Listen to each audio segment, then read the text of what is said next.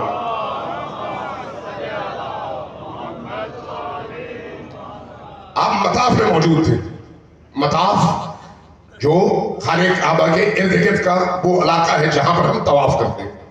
حج کے بعد تشریف فرما تھے. آپ کے ساتھ کچھ اصحاب بھی موجود تھے. لوگ بڑے زور و شور کے ساتھ تکبیرات بلند کرتے ہوئے لبیک اللہم لبیک کہتے ہوئے خانہ کعبہ کے گرد طواف کر رہے تھے. ایک صحابی نے اٹھ کر کہا یا رسول اللہ ما اکثر الحجیج، اس سال کتنی رونق ہے کعبہ میں، اتنی بڑی تعداد میں حاجی آئے ہوئے. امام سجاد علیہ السلام فرزند رسول ہیں، فرزند علی و بطول ہیں، فرزند حسین ہیں. آپ نے سر اٹھایا، اس صحابی کی طرف دیکھا اور اس کے بعد فرمایا ما اقل الحجیج و اکثر الزجیج، چیخنے چلانے والے کتنے زیادہ ہیں لیکن حاجی ان میں کتنے کم ہیں. جیسے یہ جملہ ارشاد فرمایا، صحابی نے تعجب سے پوچھا یا رسول اللہ ذرا فرمائیے اس کا مطلب کیا ہے جو آپ نے فرمایا. آپ نے اس کو اشارہ کیا، قریب آنے کو کہا، وہ قریب آیا. آپ نے ہاتھ کا اشارہ کیا، امام سجاد علیہ السلام نے ہاتھ کا اشارہ کیا، اس کی آنکھوں پر سے پردہ ہٹ گیا. صرف پردہ ہٹنے کی دیر تھی. اب وہ کیا دیکھتا ہے؟ وہی مطاف ہے، وہی خانہ خدا ہے، آوازیں وہی ہیں لبیک اللہم لبیک کی، لیکن جو طواف کرنے والے ہیں ان کے درمیان کوئی انسان ہے، کوئی کتا ہے، کوئی خنزیر ہے، کوئی سانپ ہے، کوئی اژدہا ہے، کوئی کسی اور جانور کی شکل میں ہے. پریشان ہو گیا، کہا یا اپنا رسول اللہ یہ میں کیا دیکھ رہا ہوں؟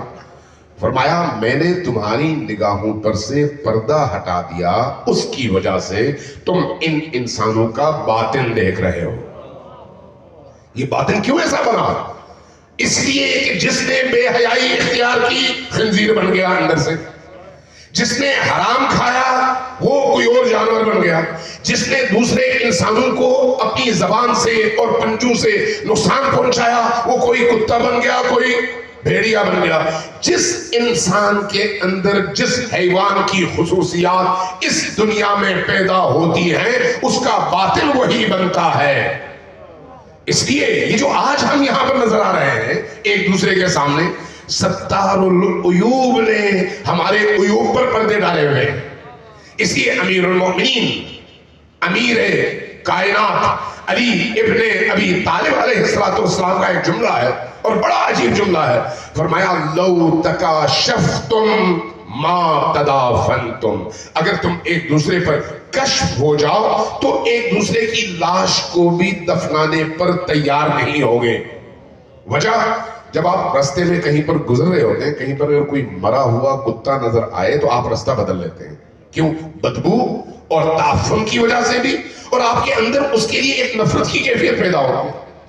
امیر المومنین فرماتے ہیں کہ اگر حقائق کھل جائیں، پردے ہٹ جائیں اور ہر شخص اپنی اصل صورت میں سامنے آئے تو پھر لوگ دفنانے پر بھی تیار نہیں ہوں گے. اس لیے اللہ نے پردہ رکھا تاکہ لوگ ایک دوسرے کو انسان سمجھیں. اولیاء اللہ وہ ہوتے ہیں جن کی نگاہوں سے پردے ہٹتے ہیں اور وہ انسانوں کو ان کی اصل شکل میں دیکھتے ہیں. اب مجھے اپنے بارے میں سوچنا ہے کہ میں اندر سے کیا ہوں. کسی اور کو میرے بارے میں فیصلہ کرنے کا کوئی اختیار نہیں ہے. مجھے کسی اور کے بارے میں فیصلہ کرنے کا کوئی اختیار نہیں ہے. میں نے یہ دیکھنا ہے کہ میں کیا ہوں. اگر میں اپنے بیوی بچوں کے ساتھ احترام اور عزت سے پیش آتا ہوں تو میں انسان ہوں. اگر میں اپنے ہمسایوں کے ساتھ عزت اور احترام اور محبت سے پیش آتا ہوں تو میں انسان ہوں. اگر میں حرام اور حلال کے درمیان حلال کا اختیار کرتا ہوں رستہ اور حرام کے رستے کو چھوڑتا ہوں تو میں انسان ہوں. اگر میرے سامنے ایک حرام کا پیسہ آئے اور حلال میں 10 روپیہ ہو اور حرام میں 1,00,000 روپیہ ہو، میرا ہاتھ حرام کے 1,00,000 کی طرف نہ بڑھے، حلال کے 10 کی طرف بڑھے، تو اس کا مطلب یہ ہے کہ میں انسان ہوں. اور اگر ایسا نہیں ہے تو پھر میں وہی ہوں جو خصوصیت میں نے اپنے اندر پالی ہوئی ہے. لہذا ان الانسان علی نفسہ بصیرہ، ہر انسان اپنے اپنے آپ کو دوسروں کی نسبت بہت بہتر جانتا ہے. اس لیے اللہ نے تہذیب نفس کا رستہ کھول کر اس کو بتایا ہے کہ کس رستے پر چلو تو نجات ہے اور تمہارے اندر کا انسان بن سکتا ہے. آج اس مرحوم مغفور مخدوم سرفراز حیدر گیلانی صاحب کی وفات کے اور دعا کے اس موقع پر اگر ہم میں سے 10 بندوں کو یہ شعور حاصل ہو جائے کہ ہم نے کل اللہ کی بارگاہ میں جواب دینا ہے، کل آنکھ بند ہوتے ہی یہ سارا اجتماع ہمارے کام نہیں آئے گا. اگر کوئی چیز ہمارے کام آئے گی تو صرف اور صرف میرا پاکیزہ عقیدہ ہوگا اور میرا پاکیزہ عمل ہوگا.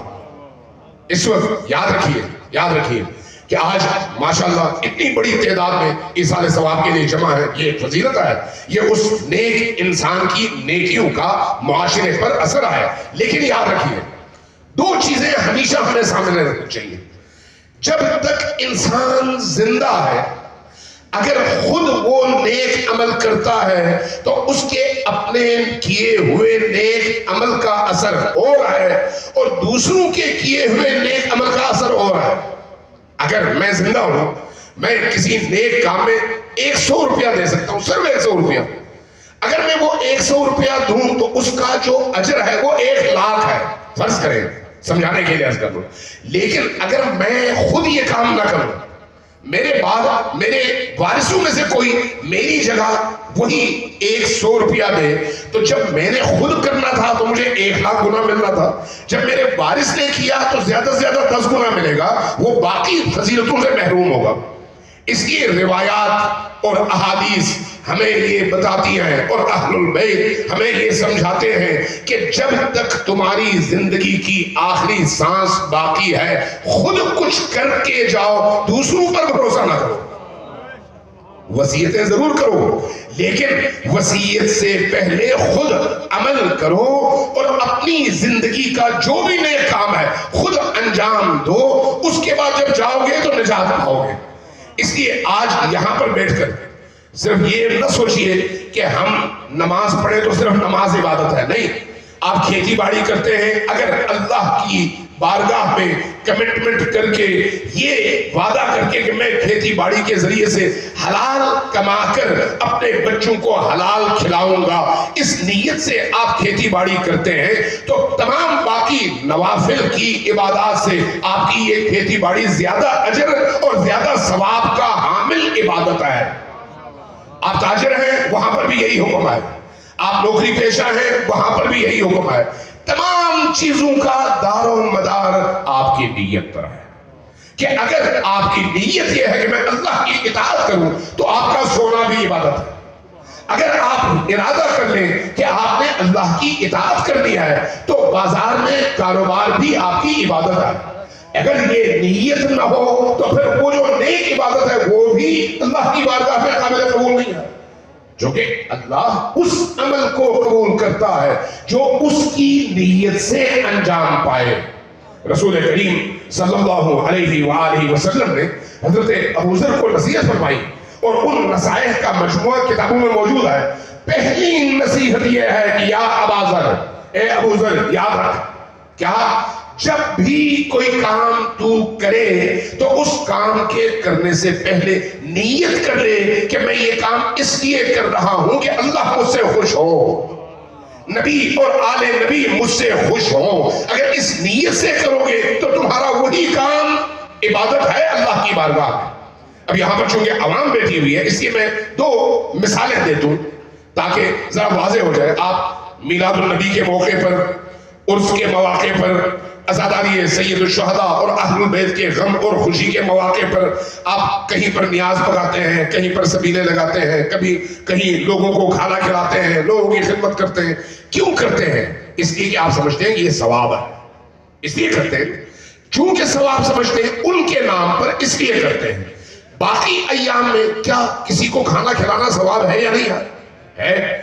اگر میں آپ کو یہ نسخہ بتا دوں کہ آپ آج بھی گھر جا کر جب اپنے گھر والوں کے لیے غذا باہر سے لے کر جا رہے ہیں، پیاز لے کر جا رہے ہیں، گوشت لے کر جا رہے ہیں، سبزیاں لے کر جا رہے ہیں، اگر اس نیت سے بازار سے خریدے کہ میں یہ رسول پاک کی نیاز کے طور پر گھر لے کے جا رہا ہوں، تو وہی ثواب جو عید میلاد النبی کے موقع پر آپ کر رہے تھے، وہی ثواب آپ کے اس روزمرہ کام میں بھی پیدا ہو جائے گا، وہی آپ کا روزمرہ کام بھی ثواب کا کام بن جائے گا۔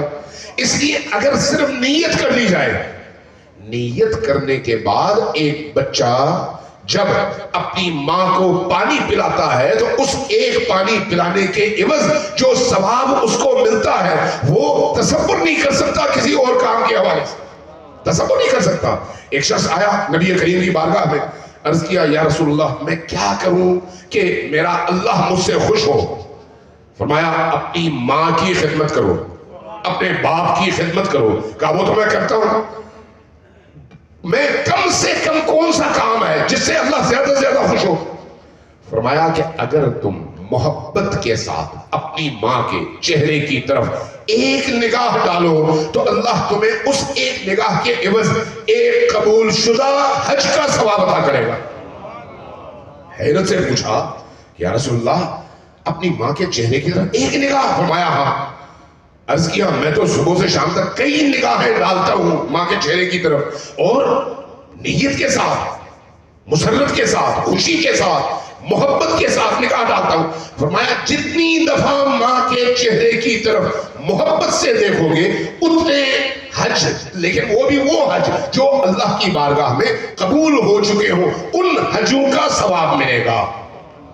وہی رسول اور اس رسول کی اولاد جس کو ہم اہل البیت کہتے ہیں، ائمہ اثنا عشر کہتے ہیں، ان کی احادیث اسی رسول گرامی اسلام کے فرزند حسین ابن علی کے حوالے سے بھی ایسی ہی ہے۔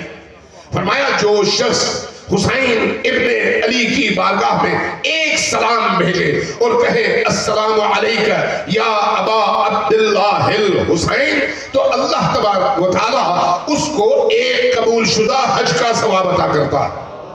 وہ اللہ جو ماں کے چہرے کی طرف دیکھنے کا ثواب حج کے برابر کرتا ہے، وہی اللہ حسین ابن علی کی بارگاہ میں سلام پیش کرنے کا ثواب بھی حج کے برابر انجام دیتا ہے اور اللہ اس بندے کو عطا کرتا ہے۔ کسی بندے نے پوچھا امام صادق آل محمد علیہ السلام سے کہ یا رسول اللہ میں اگر امام حسین کی زیارت کروں تو اس کا ثواب کیا ہے؟ اگر میں ان کی بارگاہ میں سلام پیش کروں تو اس کا ثواب کیا ہے؟ فرمایا ایک قبول شدہ حج۔ تعجب سے پوچھا ایک قبول شدہ حج؟ فرمایا نہیں 10 قبول شدہ حج۔ پھر تعجب سے پوچھا یا رسول اللہ 10 قبول شدہ حج ایک سلام کے عوض؟ فرمایا نہیں 100 قبول شدہ حج۔ خاموش ہو گیا۔ جب خاموش ہوا تو امام نے فرمایا کہ دیکھو اگر تم مجھ سے پوچھتے چلے جاتے تو میں ثواب کی مقدار بڑھاتا چلا جاتا۔ یہ مقدار بڑھانے کا فلسفہ کیا ہے؟ سلام ایک دفعہ مجھ جیسا ایک حقیر فقیر گناہگار انسان بھیجتا ہے، ایک دفعہ ایک بامعرفت انسان بھیجتا ہے۔ ثواب کا تعلق انسان کی معرفت کے ساتھ ہے، جس کی معرفت جتنی بلند ہے اس کا ثواب اتنا بلند ہے۔ اس لیے اہل البیت کے ساتھ جڑنا اور نیک اعمال انجام دینا یہ دو پر ہیں جن کے ذریعے سے انسان پرواز کرتا ہے اور کمال انسانی تک پہنچتا ہے۔ اونچی آواز سے صلوات بھیجیے بر محمد و آل محمد۔ ایک دفعہ پھر ذرا اونچی آواز سے سوال بھیجیے۔ عزیزان گرامی، ہمارے جتنے بھی اعمال ہیں وہ زندہ ہے، وہ زندہ ہے۔ اس لیے نبی کریم کی بارگاہ میں ایک جوان آیا، جیسے ہی بیٹھا کہا الحمدللہ رب العالمین۔